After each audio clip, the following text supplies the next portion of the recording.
আজকে কি রান্না করব ভাবতে ভাবতে ডিম বানিয়ে ফেললাম। হ্যালো ফ্রেন্ড, সবাই কেমন আছে? আশা করি সবাই ভালো আছে। আমি রিঙ্কি, সবাইকে রাধে রাধে। আবার একটি নতুন ভিডিও নিয়ে তোমাদের সামনে চলে আসলাম। তো পুরো ভিডিওটা দেখতে থাকো। তো দেখো, প্রথমে কিন্তু কড়া বসিয়ে দিয়েছি, কড়ার মধ্যে দিয়ে দিয়েছি সরিষার তেল। সরিষার তেলটা ভালো করে গরম করে নিয়েছি। দেখো, এবার ডিমগুলো ভালো করে ভেজে নেব। ডিমটা আমি কেমন করে ভাজছি এখানটায় দেখো। প্রথমে কিন্তু ডাইরেক্ট ভেঙে আমি কড়াইয়ে দিয়ে দিচ্ছি। কড়াই দেওয়ার পর কিন্তু ওর উপর দিয়ে হালকা পরিমাণে লবণ ছিটিয়ে দিচ্ছি। এবার উল্টে পাল্টে ভালো করে ডিমগুলো ভেজে নেব। দেখো, তো এইভাবেই কিন্তু আজকে ডিমটা ভেজে আমি রান্না করব। তো ঠিক একই রকমভাবে আমি এখানে 4টে ডিম ভেজে নিয়েছি। দেখো, আর এখানটায় নিয়ে নিয়েছি পেঁয়াজ আর কাঁচা লঙ্কা। তো দেখো, এখানে কিন্তু তেলের মধ্যে আমি দিয়ে দিচ্ছি গোটা জিরে ফোড়ন। গোটা জিরে ফোড়ন দেওয়ার পর কেটে রাখা পেঁয়াজ আর কাঁচা লঙ্কাটা দিয়ে একটু ভেজে নেব। আর এখানে আমি স্বাদ মতো লবণ অ্যাড করে দিলাম, আর লবণ আমি দেব না। তো পেঁয়াজটা একটু হালকা ভাজা হয়ে আসলে কেটে রাখা টমেটোগুলো দিয়ে দিচ্ছি। দেখো, টমেটো আর পেঁয়াজটা খুব সুন্দর করে আমি ভেজে নেব। তো দেখো, টমেটো আর পেঁয়াজটা ভাজা ততক্ষণ আমি মশলাটা বানিয়ে নিই। মশলা বানানোর জন্য নিয়ে নিয়েছি আদা, জিরে, রসুন আর পেঁয়াজ।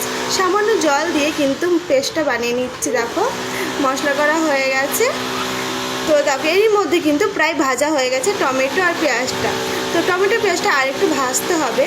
ভাজা হোক ততক্ষণ কিন্তু আমি গুঁড়ো মশলাগুলো পেস্ট করে রাখা মশলার মধ্যে অ্যাড করে নিই। চলো, তো দেখতে থাকো। দেখো, বাটিতে নিয়ে নিয়েছি পেস্ট করে রাখা মশলাটা। এবার দিয়ে দিচ্ছি হলুদ গুঁড়ো, ধনে গুঁড়ো, আর অল্প পরিমাণে দিয়ে দিয়েছি মিট মশলা, কাশ্মীরি লঙ্কার গুঁড়ো। এবার কিন্তু সব মশলাগুলো ভালো করে মিক্স করে নিচ্ছি।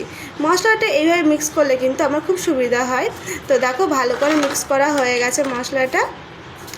এরই মধ্যে কিন্তু পেঁয়াজ আর টমেটোটা খুব সুন্দর করে ভাজা হয়ে গেছে। দেখো, এবার কিন্তু পেস্ট করে রাখা মশলাটা আমি দিয়ে দিলাম।